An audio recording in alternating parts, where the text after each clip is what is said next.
Ma. O, Peter. Napadalaw ka, bakit? Wala lang, ma. Naaalala ko lang yung anak kong si Ninita. Ay, naku, lagi mo na namang iniisip niyang anak mo. Parang gusto kang puntahan doon kila Nene eh.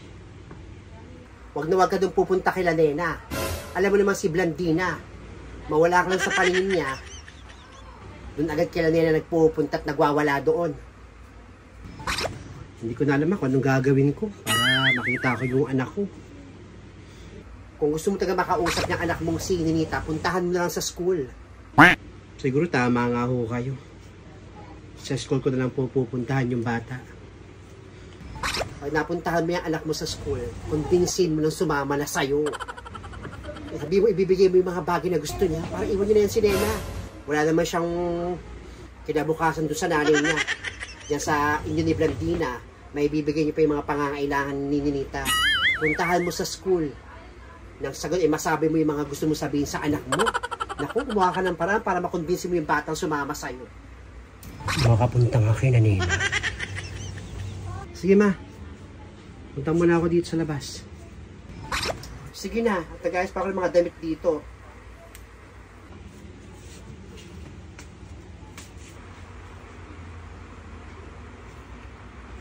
Kanina parang may nakikinig sa usapan namin ng anak kong si Peter. Sino kaya yun?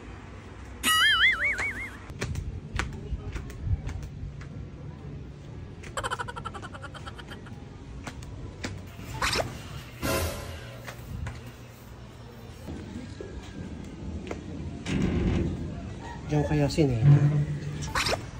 Saan pupunta yung si Emiliana? Nena?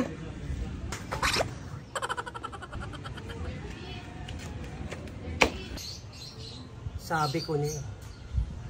Kaya nalalaman din nila yung mga usapan sa bahay. Dahil po si Emilianang to, siya yung chucho. Siya yung ase. Kaya pala lahat ng mga issue sa bahay alam ni Nena. Dahil sa babaeng to, manda ka sa akin talaga. Nena. O Emiliana, halika. Pasok ka. Sige, pasok na ako. Buka. Nena, nasan yung anak mo? Ha? Si Ninita nasa school. Nasa school? Bakit? Naku, yari na. Nagpunta yan si Peter sa bahay kanina. Napadaan ako dun sa kusina. Nag-uusap niyang magnanay. Grabe talaga yung biyanan natin, Nena. Alam mo kung ano sabi kay Peter? Puntahan sa school yung anak mo at suhulan. Kumbinsihin na sumama na sa kanya. Lahat daw ng luho ibibigay, kahit ano raw. Basta sumama lang yung anak mo kay Peter. Yung binantagan natin yan, napaka-ano ng bibig, napaka-susulera. At sinabi ng binan natin, wag na napupunta dito si Peter kasi nga magkakagulo, baka sumugod daw si Blandina. Kaya yun, si Peter nagpaplano na pumunta na dun sa school ng anak mo at kakausapin. Subukan lang gawin yan sa anak ko. Magkakamatayan kami. Kaya kung ako sa'yo, sunduin mo yung anak mo si Ninita. Baka makumbinsi pa yan ni Peter. Susunduin ko talaga yung anak ko.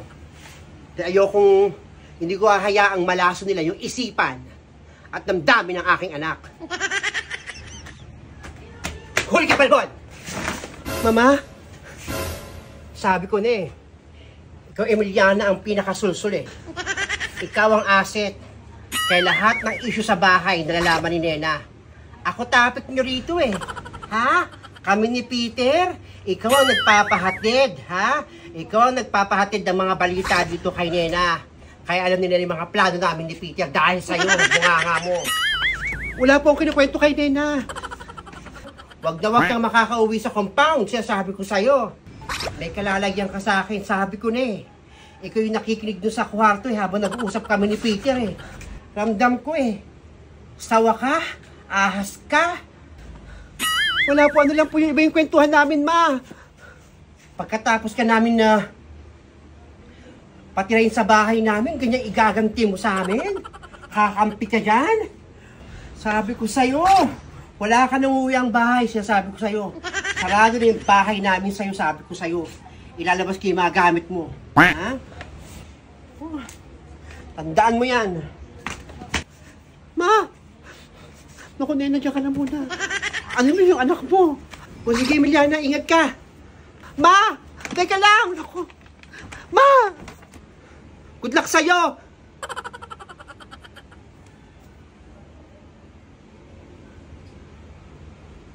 Kawawang babae.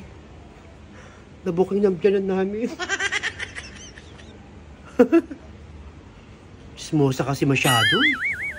Basta hindi ko alam siya basta ako, malayo na ako sa kanila. Si Emiliano nagdadala dito ng issue. Ako, masundo ko na nga yung anak ko.